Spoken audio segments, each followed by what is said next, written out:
Hi, I'm here to review A Very Easy Death by Simone de Beauvoir. This is a very short memoir about the death of her mother.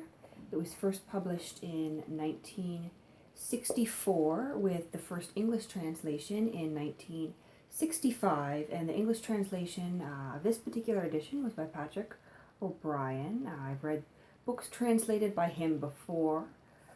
It was just a very emotional read, really. Up until this point, Simone hadn't really had that great of a relationship with her mother in her adult life. She goes back to see her mother when her mother becomes ill. She discovers that her mother has cancer and is dying, so she and her sister spend a few weeks by their mother's bedside. And afterwards, she ended up writing this memoir. It's a very philosophic and contemplative piece. Me being me, as I was reading, I ended up taking down some quotes.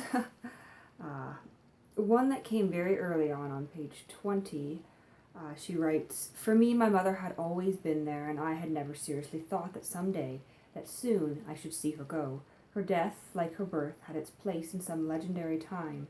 When I said to myself, 'She is of age to die,' the words were devoid of meaning, as so many words are. For the first time I saw her as a dead body under suspended sentence."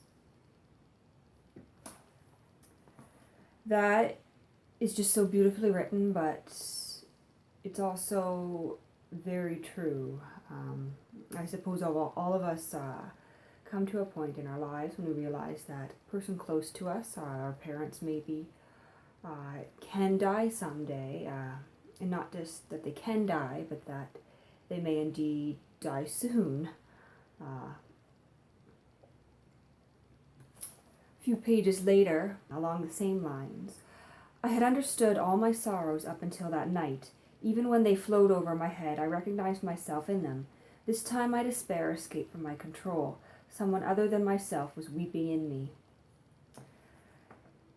She was, at that point in the memoir, recollecting her father's death, how she didn't really cry all that much, wasn't all that emotional, but with the impending death of her mother, it was something very different.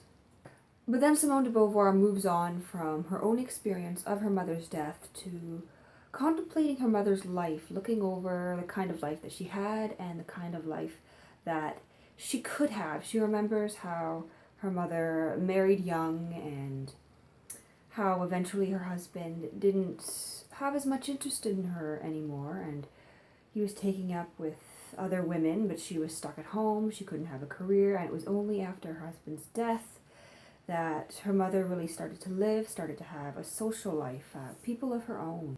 Simone recalls how, as a child, as a teenager, as a young woman, she resented her mother because her mother would often insert herself into her children's social lives. Because her mother did not have much of a social life of her own, she made her children's lives,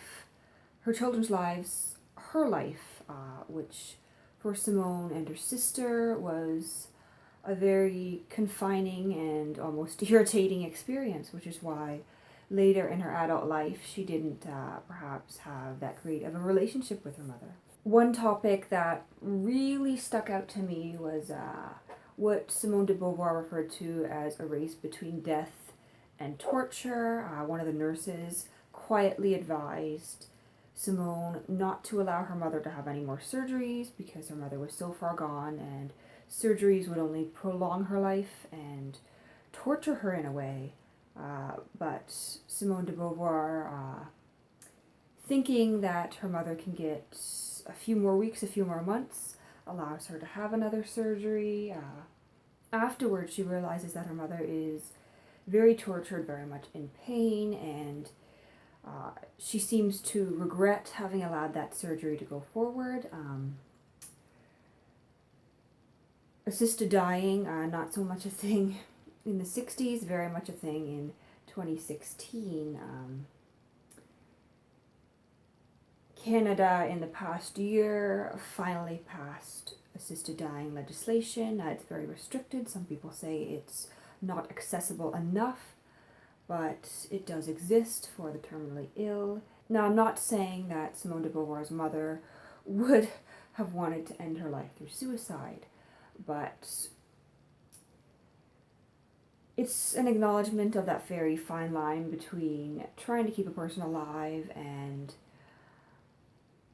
just giving up and letting them die in peace and comfort when there really is no hope, and when trying to prolong life, continue treatment, is just torture. Apparently I am very coordinated today. I just did this. But what I was going to say is Simone de Beauvoir also brings class into this. She notes that her mother had an upper class death. Her mother was not told that she had cancer, which I don't think you could get away with that today. I think that's wrong not to tell someone. Her mother was in fact holding out. She had hope. She thought that she would get better. She had originally been hospitalized for a broken leg. Obviously, they discovered her cancer at that point. But Simone de Beauvoir notes how her mother died not knowing what her condition was and surrounded by screens. When the nurses realized the time was coming, they put screens around the bed. And she notes that that was not something that would be happening in most hospitals because of Simone's money, because her mother had some wealth. Her mother got to die in relative comfort and privacy and with, I guess, a peace of mind, more or less. So this might come across as a very depressing memoir. I guess in a way it is, but it was very enjoyable to read, not so depressing really. One sitting read, very short. I wanted to read something to get my mind off the papers I was writing, and I didn't realize it was going to be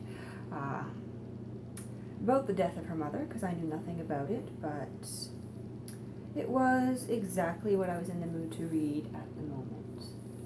It's a discussion of death in a very human and thought-provoking way that you can relate to even if you haven't experienced the death of your mother or someone close to you. In a way, it almost prepares you for deaths in the future.